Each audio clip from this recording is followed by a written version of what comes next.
me gustaba eso que estábamos hablando de lo que cuenta tu libro del Dios metafísico, pero eso ya lo contaste 3 veces. Es un tema que te gusta mucho, yo creo. Sí, porque sería muy liberador.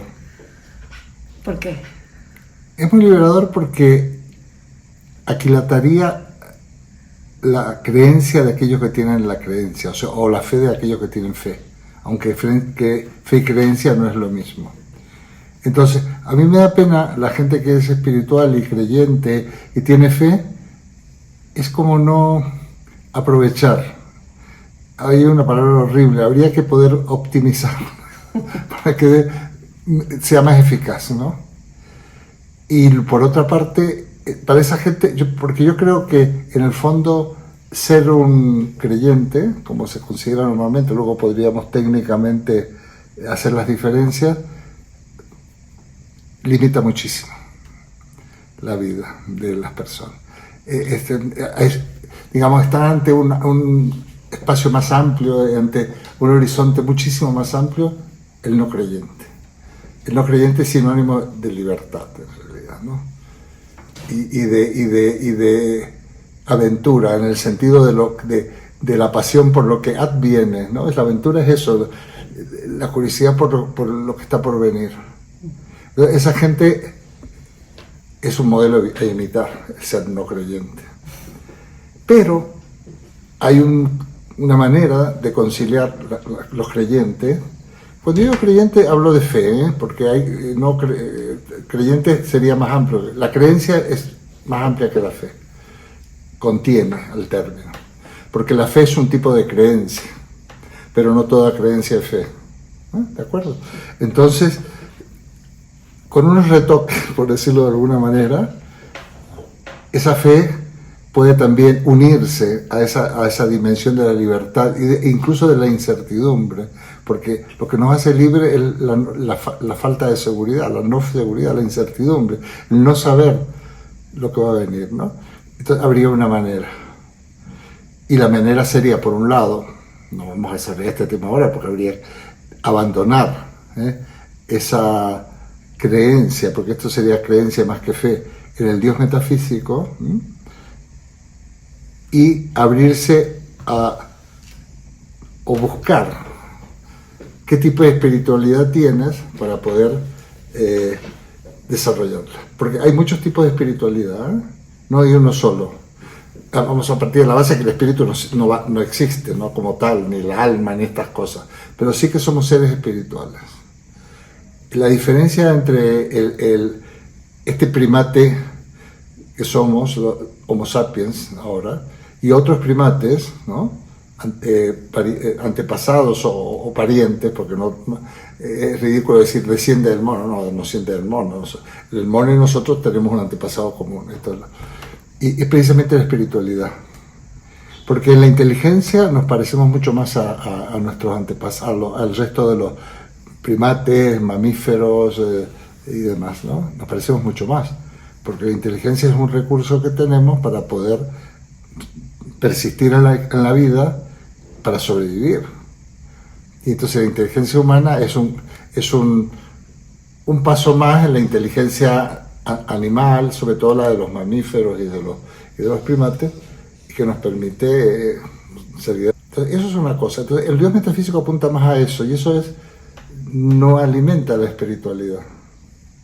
Es que ahora que estabas contando eso, recordé a un amigo ateo hasta los huesos que me contaba un día: es que me han pasado tantas cosas y tragedias y problemas, y tú sabes lo difícil que es eso cuando uno, y utilizó esta frase que me llamó tanto la atención, cuando uno no tiene nada de qué agarrarse.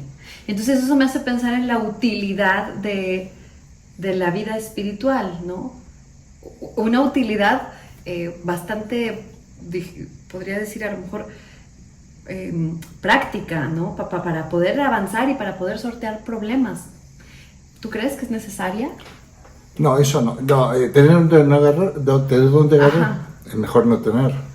Es mejor. Claro, te limita a tener seguridad, tener donde agarrarte.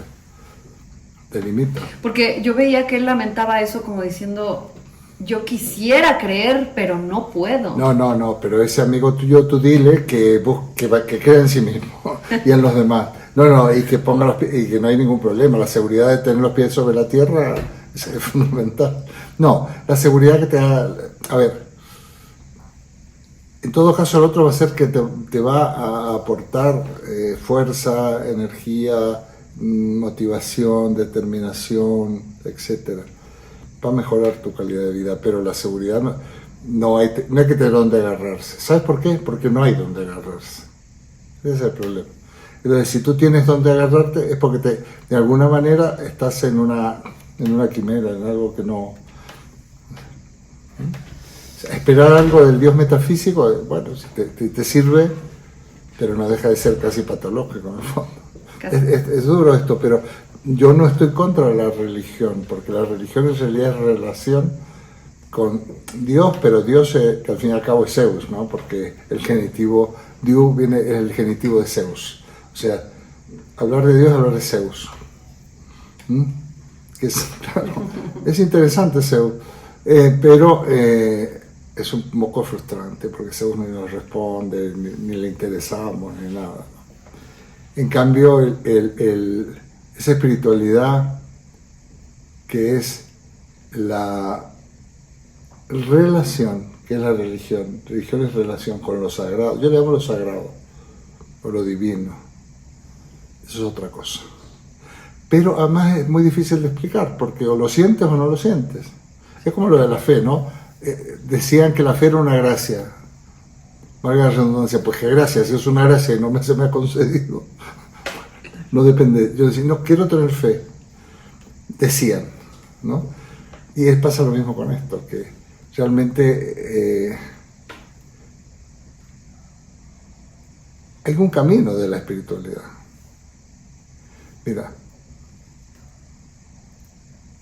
hay un pensador, filósofo, teólogo que se llama Teilhard de Chardin, jesuita, siglo XX, y él habla del corazón. Él era un antropólogo, pero un antropólogo investigador, ha descubierto restos fósiles, ha excavado en China, etcétera, ¿no?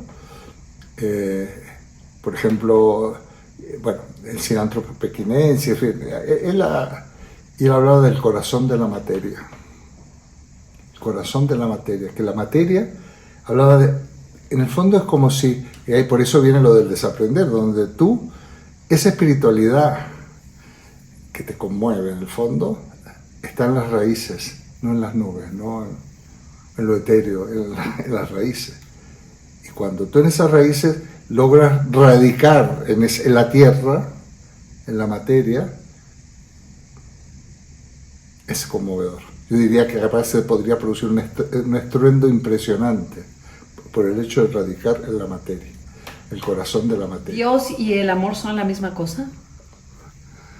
A ver, es que, ¿sabes lo que pasa? Que el sujeto Dios no me gusta. Es eso, ¿verdad? Porque nos apunta al metafísico. Yo prefiero hablar de lo sagrado. Lo sagrado no es un sujeto. A ver, con un sujeto, digamos, dos sujetos se comunican. Un sujeto, otro sujeto.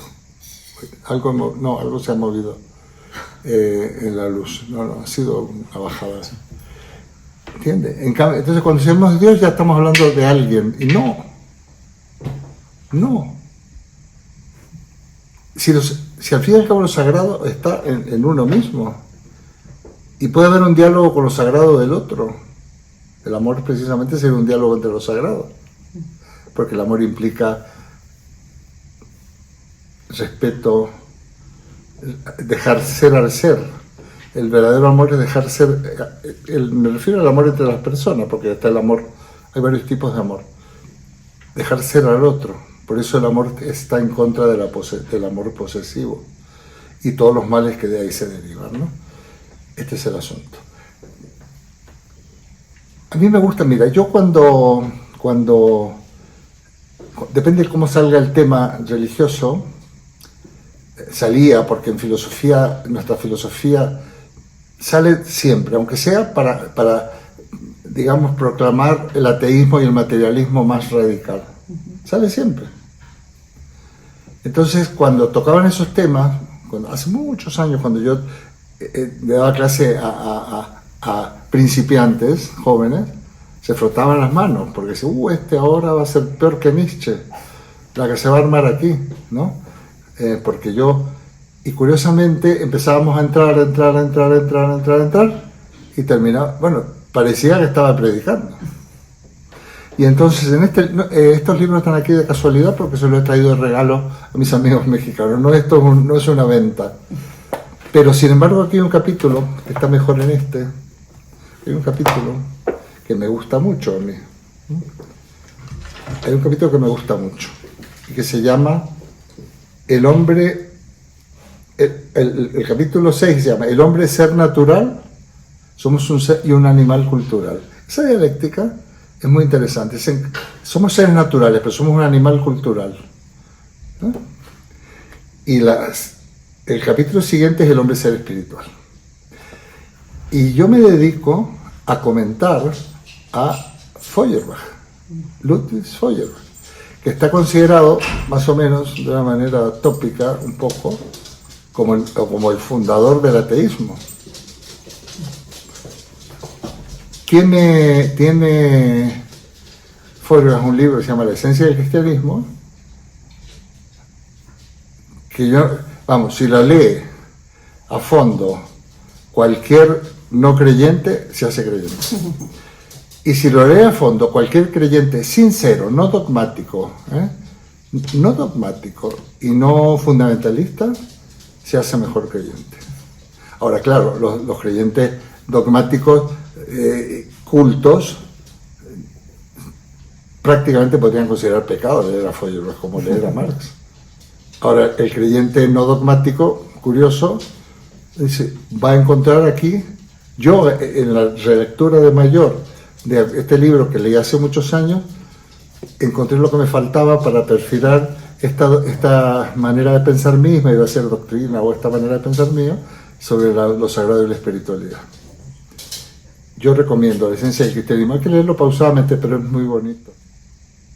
Por eso, santo sea el pan, santo el vino y santa también el agua. Amén.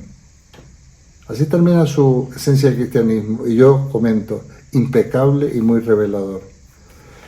Y luego termino el capítulo y dice, la religión cristiana predica que hay que imitar a Jesús, pero aquí hay un gran obstáculo. Si Jesús es Dios, no hay nada que hacer. Pero si se lo ve como a un hombre, entonces sí que es alcanzable y lo podemos imitar. Esto que hablábamos el otro día. Por eso, aunque hubiera que limitar la idea de la existencia de Dios, siempre será interesante la figura de Jesús, que en nuestra cultura siempre ha sido fuente de espiritualidad. Fíjate que las cosas que yo digo, claro, yo ya tengo mis años, pero de alguna manera, sin quererlo, tú construyes una doctrina, construyes un discurso, ¿no? Lo ves en mis obras, lo ves en lo que yo digo. Bueno, por ahí habría un camino interesante. Por otra parte, yo creo que podríamos cerrar aquí esto porque es muy grande. Yo he dicho muchas veces, como yo hablo a veces con titulares, soy un filósofo del siglo XXI, ¿no? Me gusta una especie de periodismo filosófico. El gran obstáculo para ser un buen cristiano es creer en Dios, o Dios es el Dios metafísico. Entonces no hay quien entienda, no. Porque no sé si tenéis la experiencia, esa gente que es muy creyente, muy de la misa, qué malos son, ¿no? ¿Cómo critican? ¿Cómo juzgan a los demás? ¿Cómo juzgan a los demás? Desde luego, si realmente Dios existiera, vaya castigo que les tocaría, pero tengo la suerte de que por ese lado no va la cosa. Esto me llevaría a Jean Paul Sartre. Yo siempre he pensado que, entonces, ¿qué pasa con los malos y los buenos? No sé, yo siempre he pensado en lo que van al infierno, ¿no? Pero yo creo que el malo en algún momento de la vida tiene que, no sé, a lo mejor no se está despidiendo, ¿no? A lo mejor algo le tiene que ocurrir cuando ha sido malo de verdad, ¿no? O sea, que ellos estén en el fondo explotado y sojuzgado y a los demás que han impedido que la gente sea feliz. Y que sin embargo, la muerte, que sería otro tema, te puedes morir en paz si de alguna manera consideras que has hecho todo lo posible por cumplir con tu deber, la satisfacción del deber cumplido. Y tu deber es precisamente hacer que el mundo, el de todos nosotros, como seres naturales, que la cosa funcione y que no se destruya.